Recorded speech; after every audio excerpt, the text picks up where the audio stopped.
In front of a cabin, Mickey is having a smoke while listening to music. When his Discman stops working, he calmly sits down and changes the batteries so he can listen to music again. He also decides to check inside the cabin, only for his friend Ben to suddenly come out telling him to run. Growls can be heard in the house and Ben shoots a few bullets before running as well. It turns out the zombie apocalypse happened a few months ago, so now Ben and Mickey roam the land without a destination in mind. They're both former baseball players, and Ben is very good at killing zombies with a bat. However, Mickey hasn't gotten used to fighting yet. They get supplies whenever they can find them and relax in any area that appears to be safe, just trying to make sense of life. One day, Mickey scratches some lottery cards and gets excited when he discovers he's won $1,000.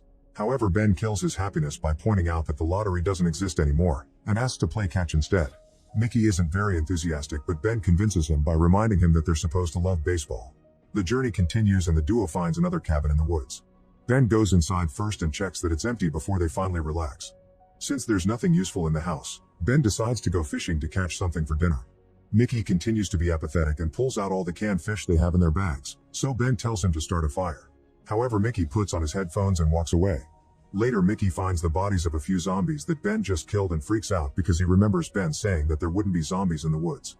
Ben corrects him because he actually said that there would be fewer of them, which so far has been true. After traveling a few more miles, the duo finds an abandoned car. Ben opens the door and the zombie comes out, so he quickly shoots it in the head. He then gets in the car and is disgusted by the horrible smell. Luckily, the car still works, so they use it to keep traveling. Now they can ride smoothly through the roads and enjoy the view, although the radio doesn't work. One afternoon, Mickey remembers a girl he used to date and convinces Ben to go to her house. While Ben checks for zombies, Mickey listens to his ex's music and sniffs her panties. He ends up taking those panties and her perfume. In the garage, Ben finds some useful tools and a pair of walkie-talkies. Mickey also finds toothbrushes and they can finally clean their teeth after a long while. Afterward, Ben modifies the back seat of the car and creates an open space that they fill up with sheets and pillows. Mickey wants to stay in this house, but Ben refuses, so an argument ensues. Ben reminds Mickey that they were stuck in a house for 3 months and they ran out of food, so they had to eat dog food and later the dog itself. Mickey's family died at the beginning of the apocalypse too because they were stuck in a house. When Mickey insists they should stay, Ben screams. Their traveling continues and Mickey spends most of his time with his headphones on, trying to escape reality. When they find a field full of cows, Ben stops to pet them. They're very good girls, so they make him smile. Sometime later, Ben asks Mickey if he wants to play baseball, but Mickey doesn't hear him because of the music. Ben pranks him by startling him from behind pretending to be a zombie and Mickey freaks out, so Ben points out that the headphones are going to get him killed. Then Mickey changes the batteries of the walkie-talkies and gives Ben one so they can test their range. The devices are working fine, and while the duo is joking around, they accidentally pick up the signal from another group of survivors. A woman named Annie and a guy called Frank talk about a camp, going grocery shopping, and even watching movies. After some hesitation, Mickey contacts them and asks if he and Ben can join the camp, promising to work hard to help. However, he's told that the camp has no vacancies, and that he shouldn't try to find them. Frank also asks him to stay out of their frequency and hangs up. Mickey keeps begging them for help to no avail. Ben doesn't look bothered by this and Mickey finally snaps. He goes on a rant about the situation, saying he's tired of sleeping in random places, having to hunt for a living, and dealing with Ben's bad smell. However, Ben just laughs and points out that the camp residents don't want them, so there's no point in caring. For the next few days, Mickey keeps trying to contact the camp on the radio, but they won't answer. Ben overhears him mention Annie specifically and realizes that Mickey is so desperate for company that he's got a crush on her voice. He starts mocking him for it, saying he imagines a very attractive woman like in action movies, but in reality she's probably just an old hag.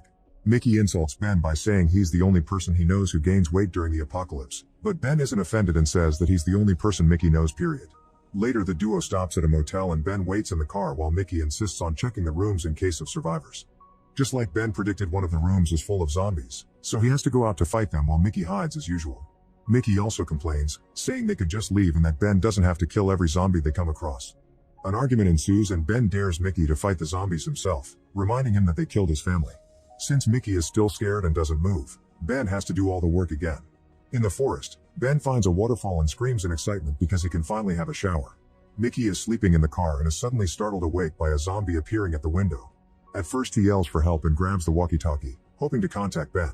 However, he notices that the zombie is a very attractive woman who is pressing her chest against the window, so Mickey decides to get naughty with his hand. When he's about to reach the climax, the zombie's brains are blown up by a shot. It turns out Ben is back, and when he sees what Mickey has been doing, he starts laughing like crazy and leaves, wanting to give his friend some privacy to finish. As the journey continues, the duo keeps finding random houses in the woods, but they are always empty. They have to drop the car because it runs out of gas. One day they find a building with a really nice bedroom, so Mickey announces that they're staying the night because he wants to sleep on a real bed and he won't take no for an answer. Then he starts unpacking, only to notice that his headphones are gone. Mickey rushes outside and finds Ben making arrows while listening to music. When Mickey asks for his Discman back, Ben refuses to give it to him, saying that if Mickey wants to sleep inside a room with not much chance of escaping, then he can't be distracted. Ben is tired of having to fight for both of them and wants Mickey to have a wake-up call. Mickey pouts like a kid and throws the arrows to the ground in protest. During dinner, Ben teases Mickey for what happened in the car with the zombie girl, but Mickey ignores him and goes to the bedroom. He tries the walkie-talkie one more time and to his surprise, Annie answers. She says she'll get in trouble for talking to him and explains that the camp isn't as good as he imagines. Mickey insists he wants to go anyway since it'd still be better than sleeping in a tree. He also shares that he and Ben didn't really know each other and just were together on the team when the tragedy happened. Annie thinks Mickey whines too much and hangs up. Meanwhile, Ben listens to music and dances in the living room while drinking. Suddenly he hears some weird noises and goes to investigate. After taking care of the issue, he finds Mickey still sleeping like a baby, and Ben is so tired of him not caring about the danger they're constantly in that he decides to play a prank. He leaves the bat on the bed and goes to the woods where he checks on a zombie he captured earlier. Ben drags the zombie to Mickey's room and yells at him to wake him up before locking the door. Mickey desperately yells for help, but Ben tells him he has to learn to defend himself. After lots of struggle, Mickey finally kills the zombie with the bat. Ben opens the door and is proud of him, but Mickey furiously jumps on his friend and punches him a few times before leaving. In the woods, Ben finds Mickey having a breakdown. Mickey tells him about his conversation with Annie and Ben brings him back to the house. After they wash up, Ben tries to cheer Mickey up with baseball and some funny voices. He also reminds him that Annie was just a voice on the radio. From then on, Mickey starts paying more attention and helps around. He goes fishing and doesn't listen to music as often so he and Ben can chat. When they find an orchard, they get to eat lots of apples and play baseball with them. Eventually they find two cars, so they try to take the gas from one to refill the other one. Mickey notices that the engine is hot, meaning the drivers must still be around. Ben yells hello but nobody answers, so he decides to take the gas anyway. Suddenly Jerry surprises Mickey from behind and takes him hostage with a knife as he asks for the car keys, saying he needs to go to Arizona. Ben pulls his gun out and explains that he doesn't have the keys. He also doesn't believe that Jerry will hurt Mickey. He points out there's probably nothing in Arizona and Jerry has no reason to do this. Jerry starts ranting about a group of people who made him work through the winter with the promise of a gun, gas, and food for him to go home in the spring, but they didn't keep their word. He refuses to explain who they are though. When Jerry threatens Mickey again, Ben puts the gun down and tells him that the keys are in the car. Jerry lets go of Mickey and gets in the vehicle, only for Ben to reveal that the keys are in his pocket. A furious Jerry insults him and tries to run away, but Ben follows him and shoots him down. Mickey calls Ben out for killing a normal human and Ben claims self-defense, so an argument ensues. At that moment another car arrives and Ben pulls out his gun again. A female voice explains she only came for her other car and everyone agrees to behave. The woman and her bodyguard start filling the abandoned car's tank while asking questions about Jerry. Ben tells them what happened and the woman says they did the right thing because Jerry was a thief. When the strangers are about to leave, Mickey finally recognizes the voice and realizes that this is Annie.